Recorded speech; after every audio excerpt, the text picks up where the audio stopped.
Good evening, ladies and gentlemen. Our headlines for tonight feature international level media conference to be held in Sarawak, exploring new avenues of collaboration, and Austria to help Sarawak become net food exporter. With me, Yusuf Shukri for TVS Nightline.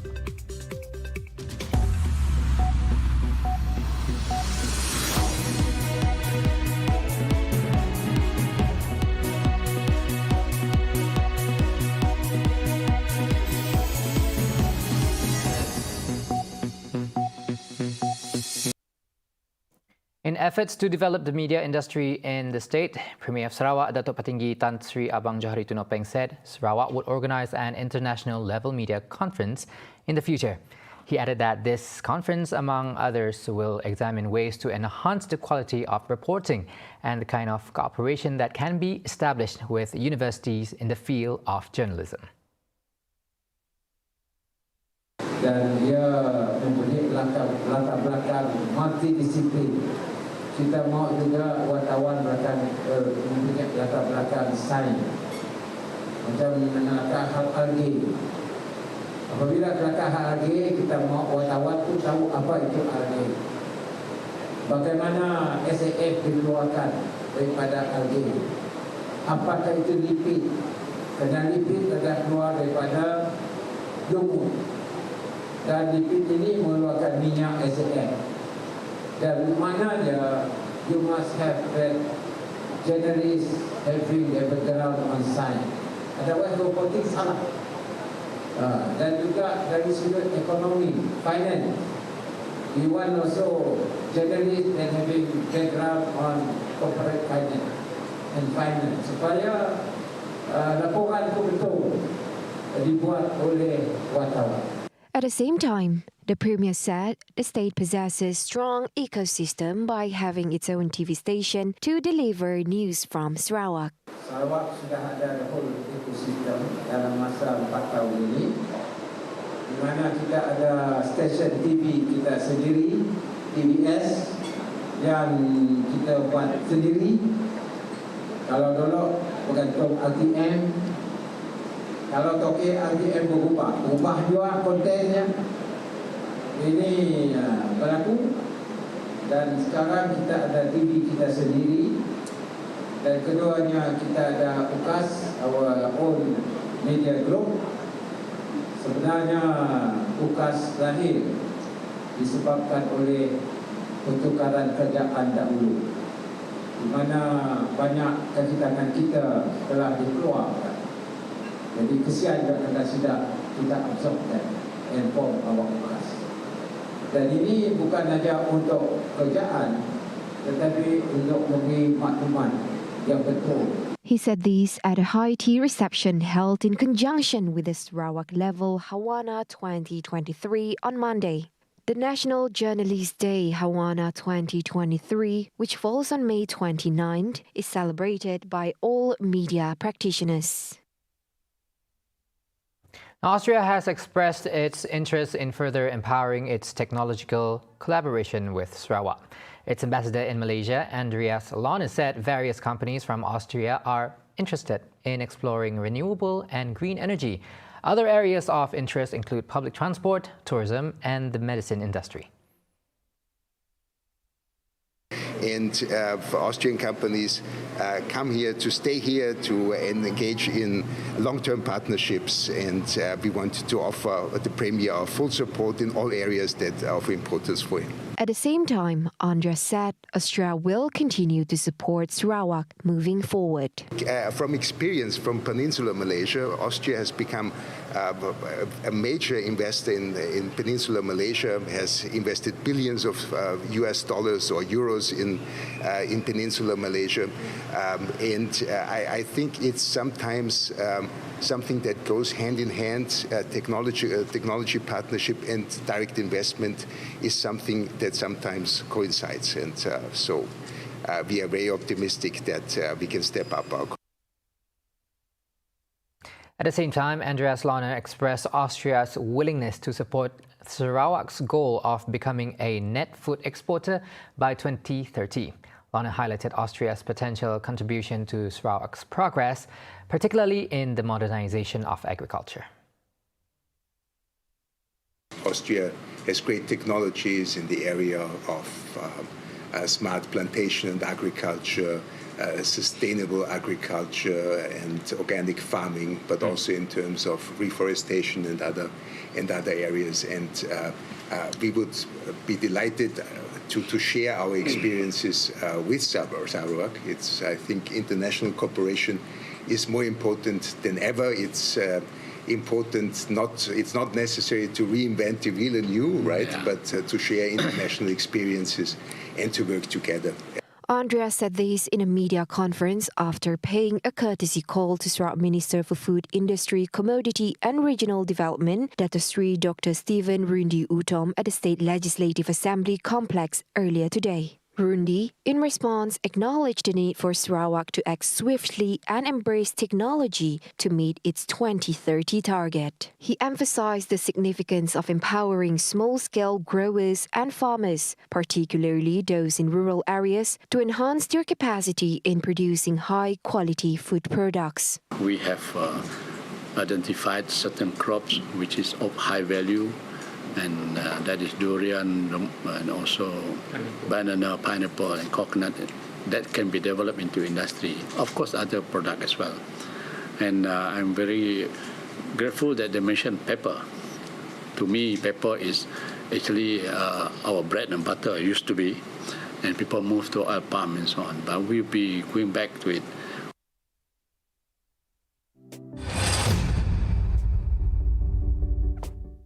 Now, the Sarawak Merdeka convoy is significant especially for local residents as they can witness the enormous developments after 60 years of Sarawak independence.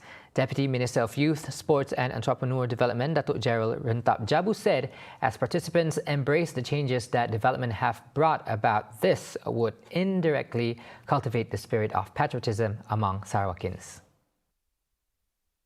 According to Gerald, what we are enjoying now were the struggle of our forefathers. Ini bertujuan untuk melihat kepada pembangunan dan juga menyemarakkan semangat kemerdekaan kita, patriotism for Sarawak.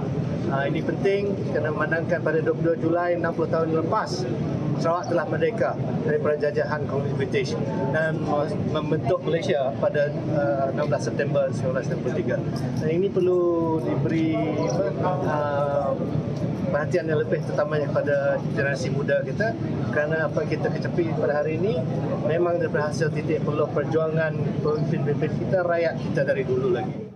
The convoy will traverse through 60 districts covering all 12 divisions including Miri, Bintulu, Muka and Samarahan before turning back to Kuching as its last location on the upcoming July 22nd. The convoy participants departing from Lawas to Limbang will get the chance to pass through the Southeast Asia's longest bridge, which is Sultan Haji Omar Ali Saifuddin Bridge in Temburong district of Brunei Darussalam before arriving in Miri.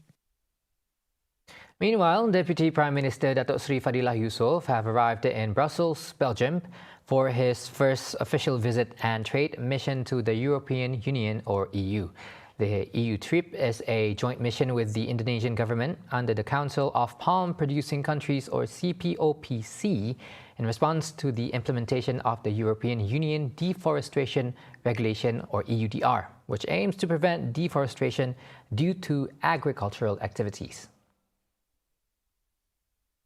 Joining him in his first visit to Europe are Malaysian Palm Oil Board MPOB Chairman Mohammed Helmi Othman Bashar, Malaysian Palm Oil Council Chairman Datuk Karl Beck Nielsen, as well as Sarawak's Deputy Minister of Town Planning, Land Administration and Environment, Datuk Len Talif Saleh. During the mission in Brussels, Belgium, Fadilah and Indonesia's Coordinating Minister for Economic Affairs, Erlangga Hartarto, are expected to hold various meetings and engagement sessions with the EU's top leaders. To explain the Council of Palm-Producing Countries member countries' stand on the implementation of the EUDR, which not only targeted the palm oil industry but also affected the livelihood of millions of smallholders. As a member of CPOPC, Malaysia is committed to actively participating in this platform and continuing the agenda of countering Western countries' negative campaign on palm oil. The engagement session with the EU will be intensified to achieve its intended outcome, which is beneficial to both palm oil producing countries. From Brussels, Fadila will be heading to London, United Kingdom on May 31, 2023 for a 4-day working visit. He is also scheduled to deliver his keynote address at the International Sustainable Palm Oil Forum, organized by the KSI Strategic Institute for Asia Pacific KSI and Malaysia Link UK. On February 9, 2023 in Jakarta, Indonesia, Fadila, who is also the Plantation and Commodities Minister, and Hartarto mutually agreed to protect the interests of the palm oil sector by strengthening efforts in dealing with the discrimination against palm oil. Our next update, the amendment to the Sarawak Buildings Ordinance will be tabled in the State Legislative Assembly Dun sitting in October. In saying this, Deputy Premier Datuk Seri Dr. Sim Kui Hian calls attention to the need for constructed buildings to be equipped with safety features to ensure the safety of its occupants.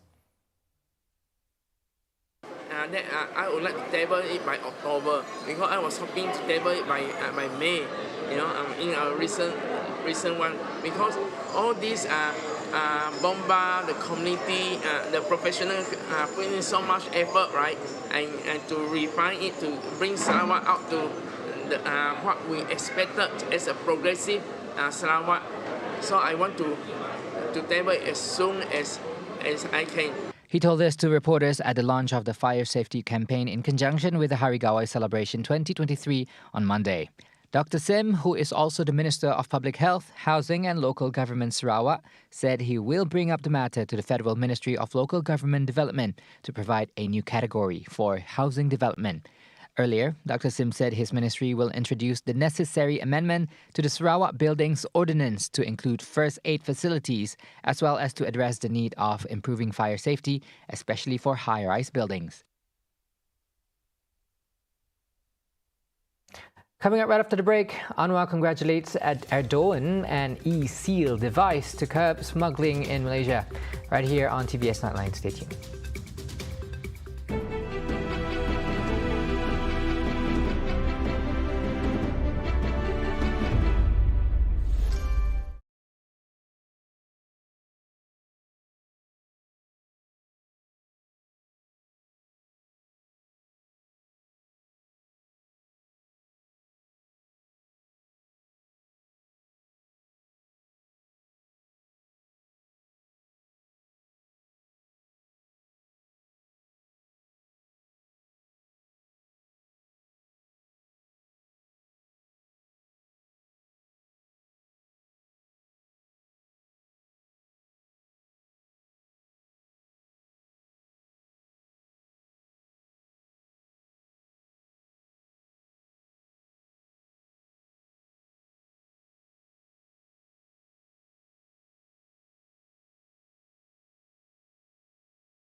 Thank you for staying with us. Now, Prime Minister Datuk Seri Anwar Ibrahim has joined other world leaders in congratulating Turkish President Recep Tayyip Erdogan for winning a historic runoff election on Sunday, the toughest challenge of his political career. Now, Anwar congratulated and expressed the country's eagerness to collaborate closely with Turkey to further strengthen their bilateral relationships. Chairman of Turkey's Supreme Election Council YSK, Ahmet Yener, announced that Erdogan has been re-elected Turkey's president in runoff elections on Sunday. Ahmet was reported as saying that Erdogan won Turkey's presidency over opposition challenger in the second round runoff vote. According to unofficial results, the Turkish incumbent won the race with 52.14%, adding that 99.43% of the ballot boxes have been opened so far. In the first round of voting on May 14, Erdogan secured a nearly 5-point lead over his opposition, but fell short of the 50% threshold needed to win. Meanwhile, the president's parliamentary bloc won a majority of seats in the parliamentary race on the same day. The Royal Malaysia Customs Department JKDM is studying and testing the effectiveness of a new electronic security seal device, or shortly known as e-seal, which will be attached to containers carrying goods in efforts to eradicate smuggling. Now, Deputy Finance Minister Datuk Seri Ahmad Maslan said the e-seal technology, which would replace the decades-long used lead seals, could monitor the movement of containers from the port until they reach the destination registered on the application. Maka e-seal yang akan kita gunakan ini akan memantau pergerakan logistik kontena dan lori-lori, sekaligus akan membentras aktiviti penyeludupan dan akan menambahkan hasil kutipan kastam. Unlike the use of tin seals, the e-seal device will be able to avoid the exchange of goods after leaving the port. Katalah daripada Pelabuhan Kelang dibawa barangan itu ke Bukit Kayu Hitam misalnya, dan dideklar dalam itu barangan yang tertentu. Tetapi berlaku di luar penguatkuasaan kita, mereka singgah di satu-satu tempat selama 2 jam misalnya, dan dipotong timah tersebut dan diganti dengan minyak masak misalnya di dalam kontena itu. The e-seal technology was developed by a local company and widely used in the East African countries like Kenya, Uganda, Rwanda, Burundi, and Congo. Additionally, the country's tax collections were reported to have increased by 20% through the implementation of the e-seal. Now, Malaysia attracted 71.4 billion ringgit in approved investment in the first quarter of the year from January to March, proving once again its value as a preferred investment destination.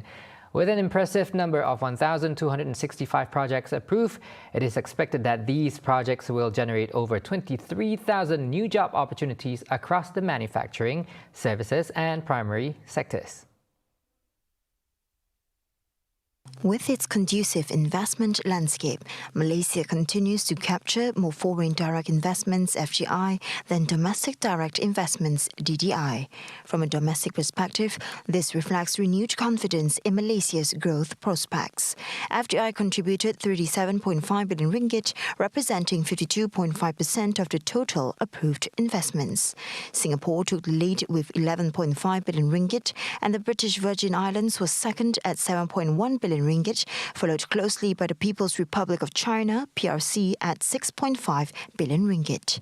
Hong Kong, SAR, and the Republic of Korea contributed 2.9 billion ringgit and 2.5 billion ringgit, respectively. Notably, DDI accounted for 33.9 billion ringgit, representing 47.5% of the total approved investments, clearly reflecting domestic investors' renewed confidence in Malaysia's economic progress and prospects. Sampai aku rasa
Welcome back. Now onto some global updates. The Coast Guard of the United States, Japan and the Philippines will hold a trilateral maritime exercise in the South China Sea this week, the first such maneuvers between them as a time of growing concern about China's moves in the region.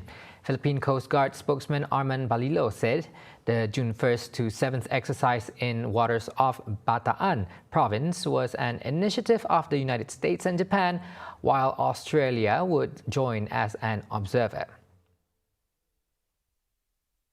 He further added that 4 Philippine vessels and 1 each from the United States and Japan will participate in exercises designed to improve search and rescue collaboration and law enforcement. Earlier, the Philippines was approached by Japan and the United States about holding joint maritime exercises in February, the same month when Manila accused China of aggressive activities in the South China Sea, vast stretches of which Beijing claims as its territory. Japan, Australia, and the United States have frequently condemned China's militarization in the South China Sea and have sought to engage closer with U.S. ally the Philippines since Ferdinand Marcos Jr. took over as president last year. Meanwhile, Philippine ties with the United States have gained ground under Marcos, who has been increasingly vocal about China's conduct, including over its alleged use of a military-grade laser against a vessel supporting a Navy food resupply mission. It has also complained about large numbers of suspected militia lingering near Philippine-held features in the disputed islands. However, China maintains that the actions of its Coast Guard are legal and in its waters. Balilo further added that the upcoming maritime exercise will include counter-piracy simulations and possibly an interception exercise involving a vessel carrying weapons of mass destruction. Now, in the days after war erupted in Khartoum, 50 children, at least 24 of them babies, have died at the orphanage in the 6 weeks since the war broke out in mid-April. Dr. Abir Abdullah rushed between rooms at Sudan's largest orphanage, trying to care for hundreds of babies and toddlers as the fighting kept all but a handful of staff away. He said children's cries rang through the sprawling building as heavy gunfire rocked the surroundings. Then came waves of deaths. This is the call of help, humanity, peace and hope. Hope for normal and a better life for the orphans who are trapped in Khartoum because of the war and truth violation. I'm standing here in this situation for the second time, calling your conscience and compassion to save more than 300 children, their age between days and years, suffering every day from lack of feeding, supplement, proper medical care, and mental health support. Sadly, I witnessed most of their deaths and funerals. So, our message to the world, evacuate the orphans from Khartoum to a safe city with a safe pathway. There were further deaths over the past weekend. Reuters reviewed 7 death certificates dated Saturday or Sunday that were shared by Heba Abdullah, an orphan-turned-carer. All cited circulatory failure as the cause of death, and all but one also listed fever, malnutrition, or sepsis as contributing causes. الوضع كعب شديد. عرفت قبل 3 أيام كان مات 11 طفل وتاني بعديها 2 وتاني 2 ومبارح 1. الوضع صعب شديد جدا جدا. الوضع كعب والله، والبنات قاعدين في وضع كعب. برسل لك صورهم والأولاد الكبار. الوضع جدا جدا. كنا عايزين نمشي على الجزيرة لكن ما لقينا طريقة وما في طريقة الرحول وما لقينا بيت وما لقينا شنو غيره، بس ربك يسهل.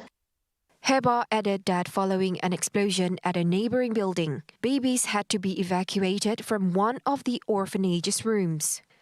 Dead babies are among the invisible victims of the war in Sudan, Africa's 3rd largest country by area. The fighting has killed more than 700 people, injured thousands of others, and displaced at least 1.3 million people within Sudan or neighboring countries, according to the United Nations. However, the real death toll is likely to be higher. War erupted in Khartoum on April 15 between Army Chief Abdel Fattah al-Burhan and Paramilitary Rapid Support Forces RSF Commander Mohamed Hamdan Dagalo. The two had been preparing to sign on to a new political transition to elections under a civilian government.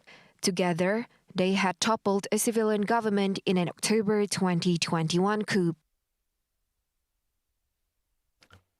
And finally, explosions rocked the center of Kiev on Monday morning as Russia launched a new airstrike on the Ukrainian capital hours after unleashing dozens of missiles and drones on targets across the country. Panicked residents rushed to take cover when the sky filled with smoke trails and blast clouds.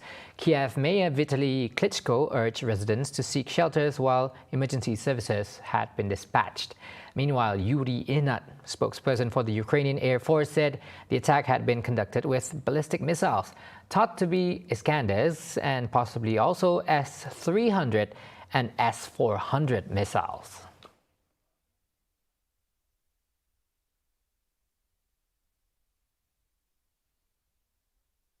And see the world closer with TVS as we bring you the latest news updates both locally and internationally. And for more headlines, just head on to our website at www.tvstv.my or follow us on our social media platforms.